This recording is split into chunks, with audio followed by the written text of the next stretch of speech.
A question that often is asked by students is, what can I do to get a good score on my essay? Or I don't understand why I got the score I did. Being able to determine your own score is a very, very valuable skill. So the purpose of this presentation is to help you develop a strategy that you can use to determine if your writing has been successful or not. So this activity is designed to give you a visual way to evaluate the content of your essay. Sometimes you think you've written what you haven't, and so by looking at it in a different way, you can see what your essay actually contains. It's a good way to provide a review for proper essay format, and it allows you a chance to practice correct paragraph structure through a revision. These guidelines will help you anytime you have to write a paper because good writing is good writing. So this is what I need you to do for prep work. At the top of your essay, I want you to write the following terms: thesis/claim, subtopics, evidence/examples, and commentary/backing. You are then going to take 4 different colored highlighters and assign a different color to each of those terms. So pause the presentation and do that prep work.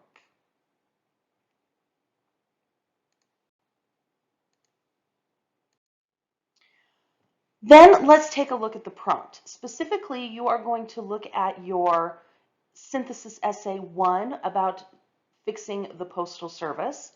So we're going to reread the prompt, and then at the top of your essay, I want you to write a single question that summarizes the prompt. So what is it the prompt wants you to answer? And then I want you to ponder, does your essay answer the question? Because if it doesn't, then there's a fundamental flaw in your essay. So here's our prompt. Then synthesize information from at least 3 of the sources and incorporate it into a coherent, well-developed essay that argues a clear position on whether the United States Postal Service should be restructured to meet the needs of a changing world, and if so, how? So pause the presentation, write that question at the top of the page.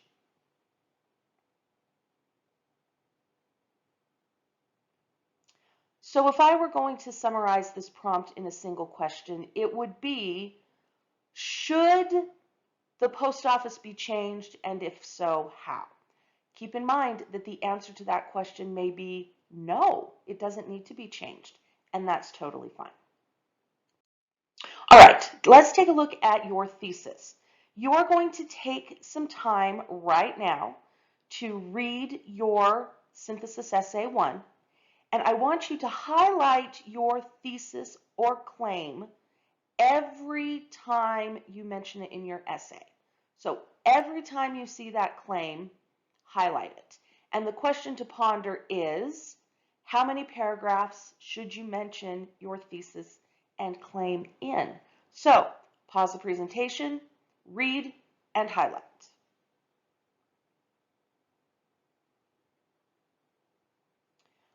The question to ponder is a little bit of a trick question. You should mention your claim in every single paragraph. This comes back to line of reasoning. You need to state your claim at the beginning to give your essay structure.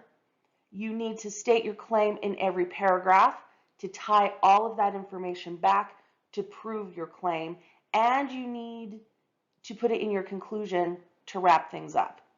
If you do not see your claim in every single paragraph, that's something to work on next time. Next, subtopics. You are going to highlight just your subtopics. You don't need to highlight the whole sentence. And again, the question to ponder, how many times should you mention each subtopic? In the case of this essay, your subtopics will be your reasons why or why not the post office should change.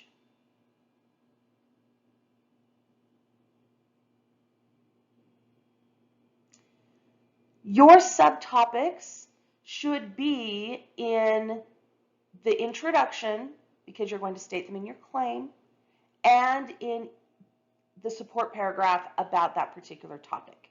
It does not have to, you don't have to use all of your subtopics in every paragraph because that would be weird. You may also include your subtopic in your conclusion.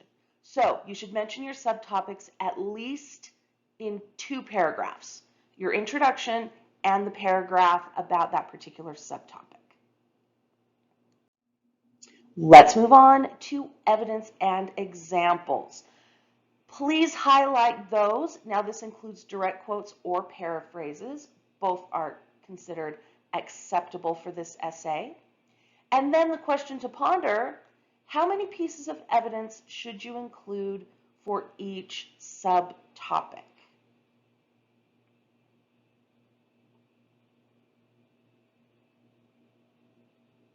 Ideally, you should have 2 pieces of evidence for each subtopic. If you can include more, great, but remember that you need to use that evidence to support your argument. You shouldn't be quoting just ginormous sections of any of the sources. For this particular essay, please cite your source. You have that lovely parenthetical reference you can use. You need to use at least 3 sources. If you don't cite them, and I don't recognize that you have used a source, your score can drop on the rubric.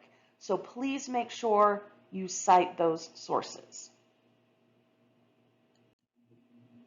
Okay, step 4. Would you please highlight your commentary and backing? Commentary is what answers the so what. Commentary is what develops your line of reasoning. So highlight all of your commentary. Your question to ponder, how much of your evidence do you need to provide commentary and backing for?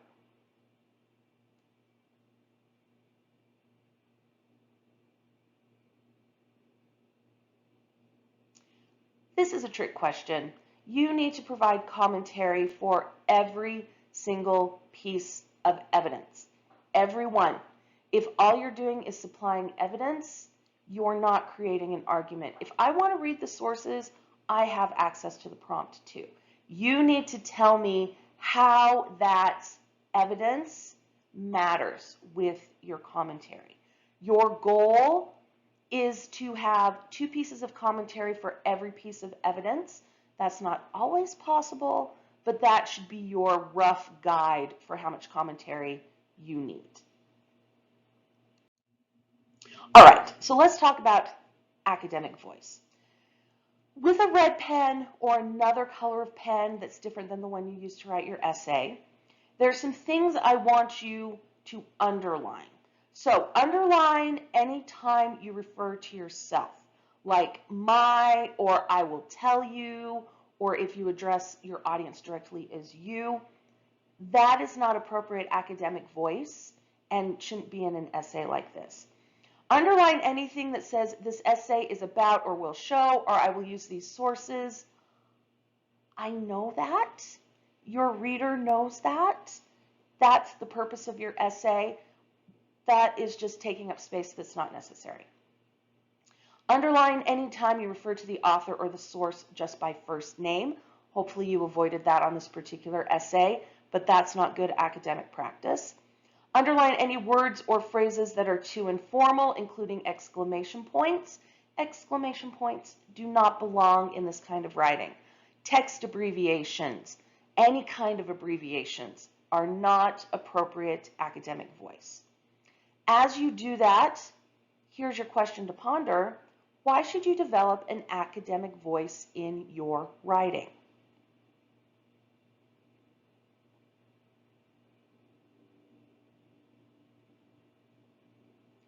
The reason you need academic voice is because it will encourage your reader to take you more seriously.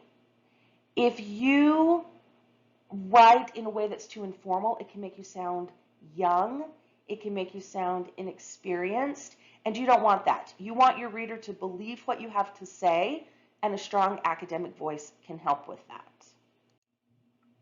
Now, here are some other things to avoid.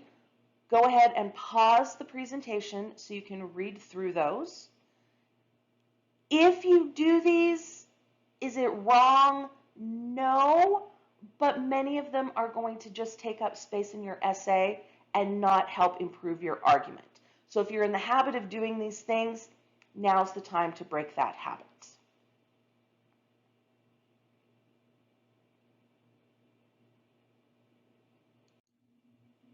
All right, so let's take a look at your essay. What pattern of color do you see in your essay? Meaning, what essay did you write? And what color patterns of color should you see in your essay? What you should see is your claim in every single paragraph. What you should see is more commentary than evidence. What you should see is evidence and commentary intermingled. It shouldn't just be a big block of evidence and a big block of commentary. You're going to have a chance to revise one of your paragraphs and practice writing what a properly structured paragraph should look like. But if you're looking at your colors right now and the commentary is not the main color, then you know that's the main thing you need to work on for your next essay. Now finally, take a look at your rubric for the synthesis essay. Based on what the rubric defines as a perfect essay and your analysis, what score would you give this essay? And write your score at the top. So you're going to give yourself a point for thesis, a possible 4 points for evidence and commentary, and a possible 1 point for synthesis.